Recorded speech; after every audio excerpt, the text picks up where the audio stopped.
45, The Ruth Rendell Mysteries. He was very upset when she said she was moving back to London. Said his life wouldn't be worth living without her. Something strange is afoot in London's burning. Here, get a load of this, boys. Blue Watch as you've never seen them before. Sunday. Back to tonight, and in a moment we join Fiona Armstrong for the ITN News. For LWT's free guide to opportunities for the unemployed, write to Box 33, London SE1 9LT.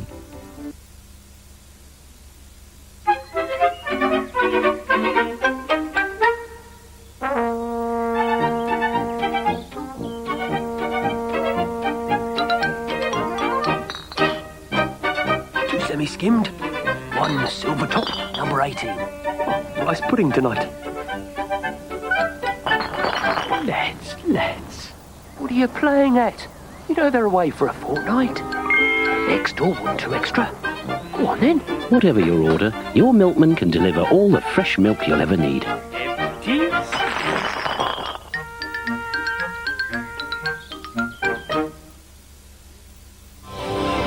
The new UC-10 from Canon. Take it to where the action is.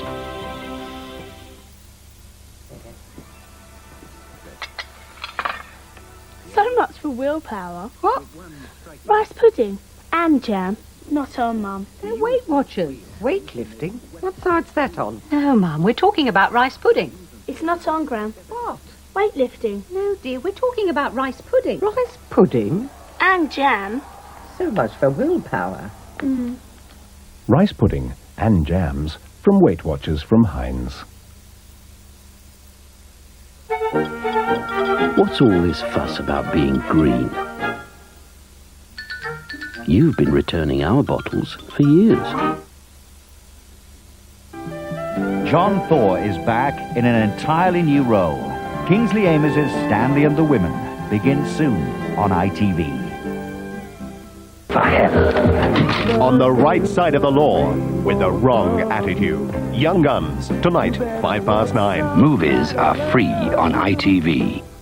First, the news from ITN.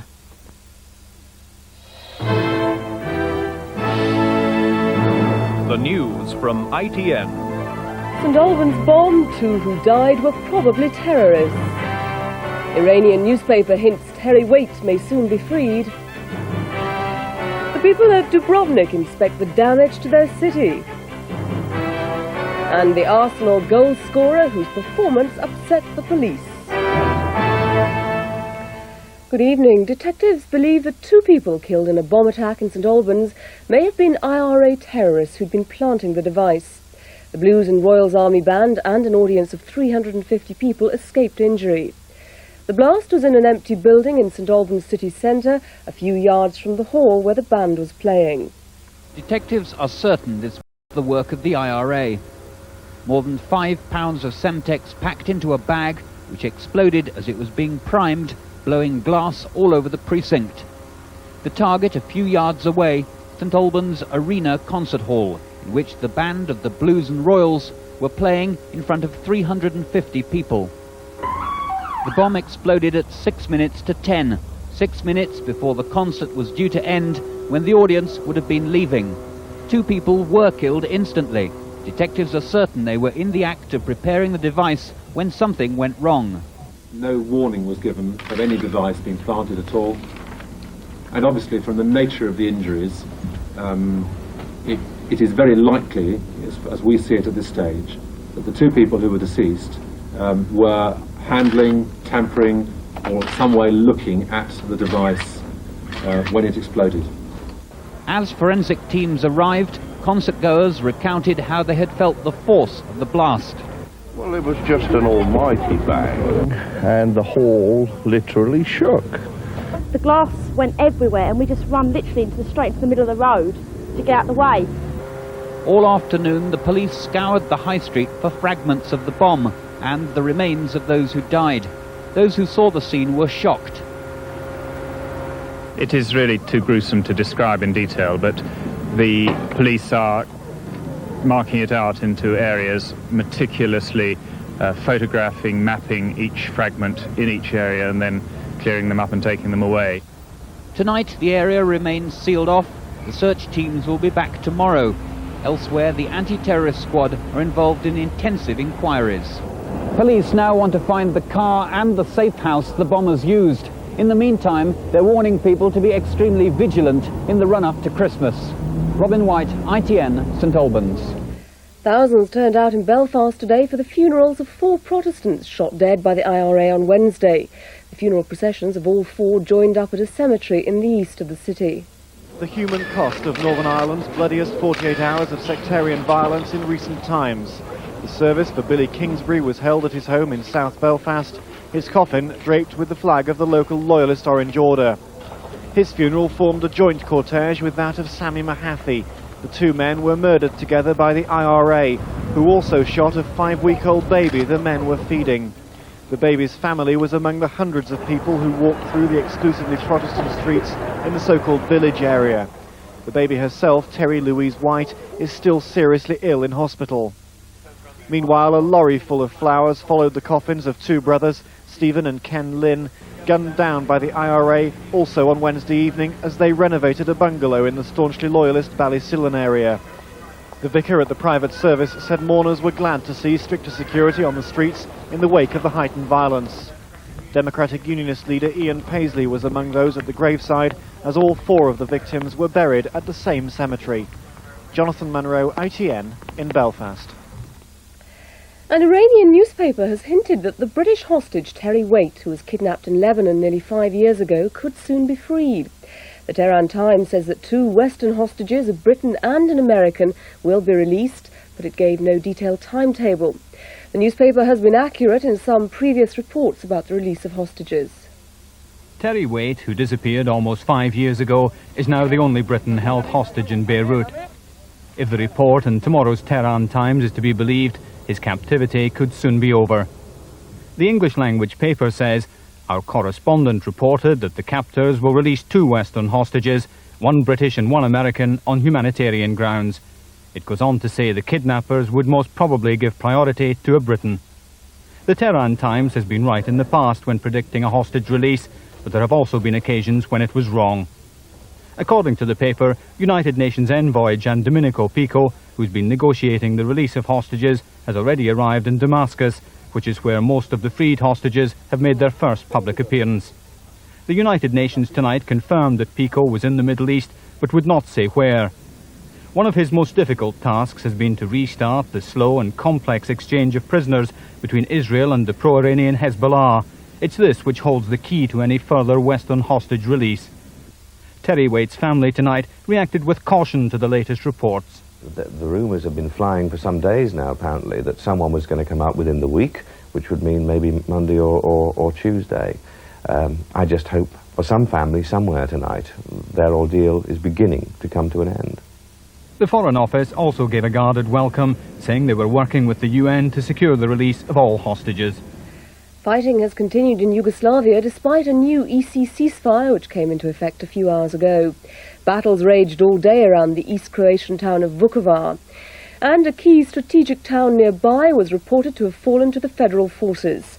In Dubrovnik, Yugoslav federal officials are refusing to allow medical supplies to enter the port. People were back on the streets of the city today after 4 days of heavy artillery bombardment. The ceasefire brokered to allow the evacuation of refugees from Dubrovnik has also allowed its citizens an opportunity to inspect the scars left by 4 days of non-stop bombardment.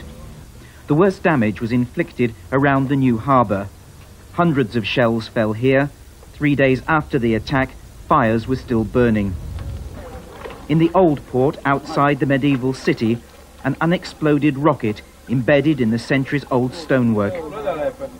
The harbour is full of debris and oil from ships sunk by Soviet-made missiles, fired in by the Serbian-dominated Federal Army. This man had a lucky escape. A rocket crashed into his bedroom, landing on his bed. It did not explode. Dozens of cars were destroyed by mortars, but the old walls remain intact. Shells landed in the famous Straden, Dubrovnik's main street. Fortunately, on that day, its citizens were all safely below ground. Outside the Hotel Argentina, the flag of the British consulate flies. The consul, Sarah Maraika, has made the hotel her temporary base. She refuses to leave, despite the risk. The people here have faith, whilst we foreigners are here. And that means you and me and all the other foreigners in the hotel, that somehow or other they're going to be all right, with some measure of protection for them. They were so happy yesterday when they found out that we weren't going, and that our flag is flying. What more can you say? But this old woman, whose house on the city walls was hit by 2 shells, wants more than just the moral support of knowing at least one foreign diplomat is staying in Dubrovnik. She says she is praying that the outside world will help Dubrovnik while there's still time. Despite the damage, most of Dubrovnik's treasures remain intact. Its people are now pleading for outside intervention to end the violence. Their worst fear is that a bloody last stand fought on these ramparts could only result in the destruction of the city. Paul Davis, ITN, Dubrovnik. A Yugoslav ferry carrying 4,000 evacuees from Dubrovnik has reached safety at the northern port of Pula. The ferry Desperado was packed to capacity for the journey, which took 36 hours in rough seas. The ferry battled into harbour through high winds and torrential rain. After 36 hours at sea, including a full gale, they had finally found a safe haven in Pula, 350 miles north of Dubrovnik. On board, 4,000 weary and now homeless refugees who had fled Dubrovnik under cover of an EC-negotiated ceasefire following days of intensive fighting there. Conditions on the ferry were appalling. It was carrying far more people than it was designed for. They'd slept on the car decks and, like sardines, packed side by side in the passageways. The food had run out halfway through the voyage. On board, scores of people wounded in the battle, some Croatian fighters, but many ordinary people, victims of this vicious civil war. Now separated from their families, they face an uncertain future. At least the wounded have somewhere to go at first. This fighter is now in a local hospital. And the Slavko mother and baby have also been found a home locally, one of 2 babies born at sea during the Slavia's voyage to safety. Ken Rees, ITN, Pula. And the latest on the ITN reporter David Chater, who was injured yesterday in Yugoslavia, is that his condition is serious but stable. Doctors treating him in Belgrade said it was a very serious wound, but they do expect him to make a good recovery. David Chater's wife, Melanie, was flown to Belgrade last night. A Yugoslav journalist was killed in Croatia today. He's the 17th reporter known to have died in the conflict. A poll in tomorrow's Observer newspaper puts Labour 5 points ahead of the Conservatives. The poll, conducted by Harris and covering a sample of 1,000 voters, shows Labour on 44%, the Conservatives on 39%, and the Liberal Democrats on 13%. Since the beginning of October, Labour's lead over the Tories has ranged from 2 to 8%, with the exception of one poll earlier this month, which put the Tories 1 point ahead. Now with news of today's sport, here's David Bobin. A Leeds United victory over QPR put them back on top of the First Division tonight, the big Manchester derby finishing in a disappointing goalless draw. Mel Sterland put Leeds in front on the hour before Rod Wallace added a second 3 minutes later.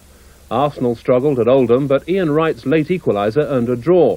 Police said later they'd interviewed Wright after fans accused him of spitting at them in the tunnel.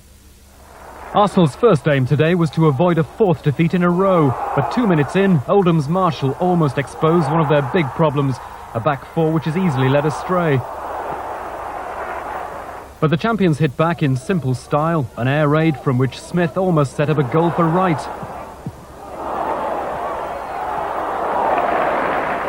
But if the first half was absorbing enough, the second was much more dramatic. Arsenal's most impressive attacker, Merson, almost fashioning one of the goals of the day.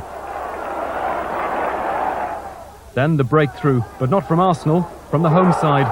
Barlow leaving his marker Dixon for dead. Arsenal's normally restrained George Graham was moved to demand a little more effort. It came with just 4 minutes to go, Ian Wright saving a point. Unlucky to be still on the pitch after a booking and a heavy tackle minutes earlier. Aston Villa are 1 place ahead of Arsenal in 4th, Dwight York hitting their winner against County. The Wimbledon keeper, Hans Sagers, made a great penalty save from Everton's Tony Cottee and was slightly disappointed to find out that Cottee was about to get another chance. The second one hit the net before Sagers had time to move. The keeper later complaining he hadn't been ready. But Everton made sure of the points with a second-half goal from Watson. Hearts are still top of the Scottish Premier Division after an impressive victory over Celtic at Tynecastle. Celtic took a first-half lead, but a Scott Crabbe goal completed a strong Hearts fight-back. Mark Hateley scored twice in Rangers' 4-0 victory over Airdrie to keep them just 1 point behind Hearts. And Aberdeen are third after a Paul McIntyre own goal gave them a 1-0 victory away to St Mirren. In Rugby League, Regal Trophy holders Warrington were facing mighty Leeds, and it was a match that eventually lived up to its billing as tie of the round. Warrington made a convincing start. Wayne Shelford's clever grub kick and Tony Thornley made the vital contact right in front of the referee. Warrington are the trophy holders, and they led 8-7 at half-time. But then, early in the second half, an appalling high tackle on the Leeds fullback Edwards resulted in Warrington's Mark Foster being sent off. Happily, Edwards recovered, but it was the turning point of the match. 15 minutes later, Ellery Hanley, arguably the world's greatest rugby league player, scored a brilliant try to put Leeds on top, and of course, into the second round. Final score, Warrington 8, Leeds 17. It was the opening day of the English Rugby Union Club Championship, but it was not a happy afternoon for the England captain Will Carling. He was taken off with a cut eye and blurred vision during Harlequins' defeat at Wasps. Hospital treatment, though, was not necessary. The defending champions Bath opened the season away to First Division newcomers London Irish. Ireland's World Cup winger Simon Gagan set up Dave Curtis for a try to give the Irish a first-half lead. Bath scrum half Richard Hill was one of several England players in their side, and they came back for a narrow victory, with Jim Fulham scoring in the final 10 minutes. The score, London Irish 21, Bath 26. ITN has bulletins throughout the night, but that's it for now from David and me and the rest of the news team. Good night.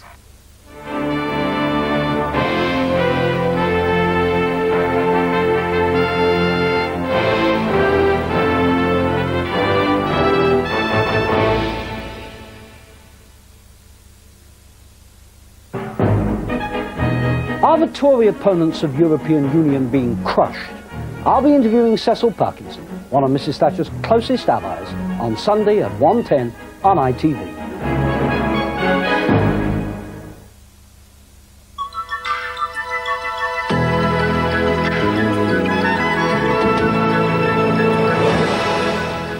Good evening as we go into a cold and rather chilly night with frost and fog around. Obviously, if you are out and about on those roads, do take extra care and you'd be well advised to wrap up warm. Now, there's a distinct wintry flavour to our Sunday with rain spreading northwards and eastwards and snow on the hills. So let's chart the progress of tonight's weather, and it's a case of that cloud melting away to give those fog and frost patches with a couple of showers in northern and eastern parts and snow falling on the hills. So here's a confirmation of the fact it is going to be a cold night. In fact, temperatures down to as low as -3 or even -4 in central parts, perhaps held slightly higher in the southwest because of all the cloud around. So as we go into tomorrow, that fog could prove pretty reluctant to clear, but eventually some sunshine attempts to come through. Then we see that cloud and rain, the next lot, sneaking into the southwest here. And what happens later on as we're about to sit down for our Sunday lunch? Well, the whole of the southwest, South Wales catches the rain, as well as Northern Ireland. Then later on, as the afternoon wears on and into the evening, that rain pushes northwards into the central lowlands and shifts gear a bit, pushing eastwards across the whole of England and Wales. So, as I said, a cold day in the offing, temperatures around 5 or 6 degrees at the best.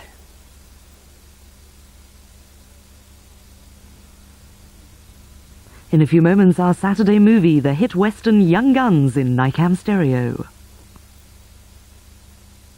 We've discovered St. Ivel-shaped twin pot, a delicious combination of succulent strawberry and temptingly tasty yogurt. Or, to put it another way, temptingly tasty yogurt and succulent strawberry. Either way, it's still less than half the fat of other twin pots. New St. Ivel-shaped twin pot.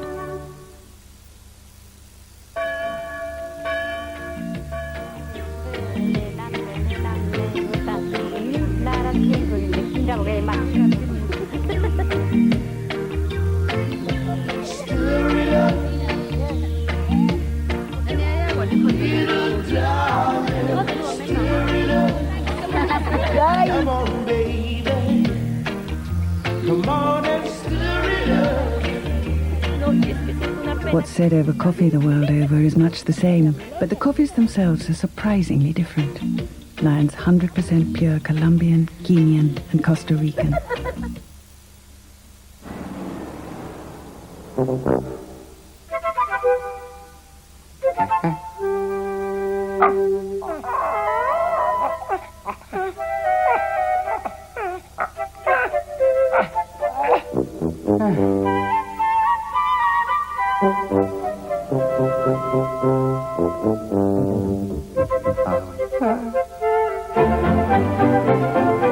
Say thank you with Cadbury's Roses.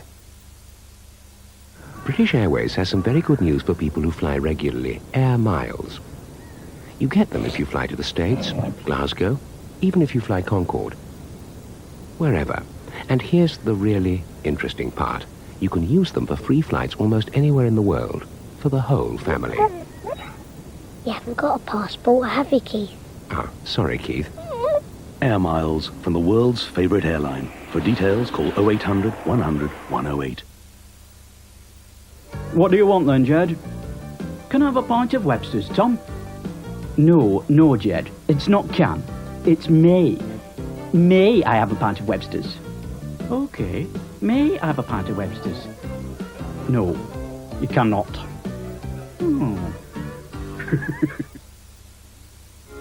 Change to Philips soft-tone light bulbs and feel the difference. Soft-tone from Philips Lighting.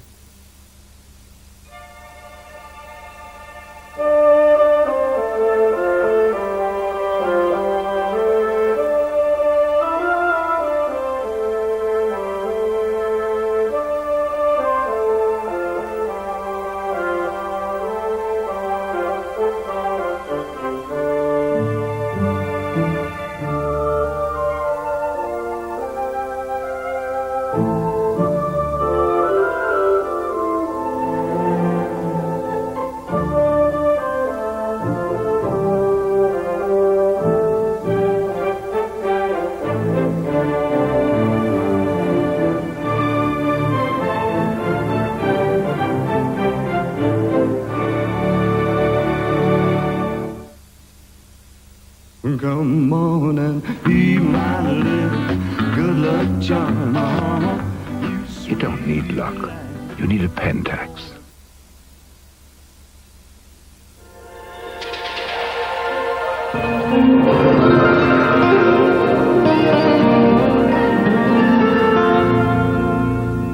Good evening. There's sure to be some icy patches on the roads tonight, so if you're off out, remember to take extra care. Tonight, clear skies and light winds will allow temperatures to fall to around freezing in most places, with fog patches forming in low-lying rural areas by morning.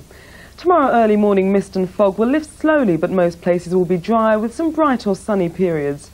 Through the afternoon, outbreaks of rain will reach the west of the region and they'll become quite widespread by the evening. After a cold start, temperatures should end up much like today's, around 8 Celsius, 46 Fahrenheit, with winds becoming high later on in the day. That rain will clear overnight, leaving Monday with a mixture of sunny spells and heavy showers. Temperatures 10 Celsius, 50 Fahrenheit, with a strong westerly wind. I leave you with a summary. Good evening.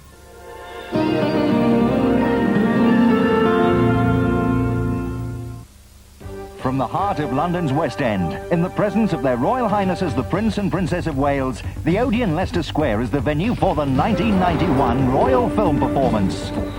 Hot Shots, starring Charlie Sheen and Lloyd Bridges. It's a spoof to end all spoofs. From the makers of Naked Gun and Airplane, a comedy that's not hard to swallow. The Royal Film Performance of Hot Shots, Tuesday at 11:40 on ITV.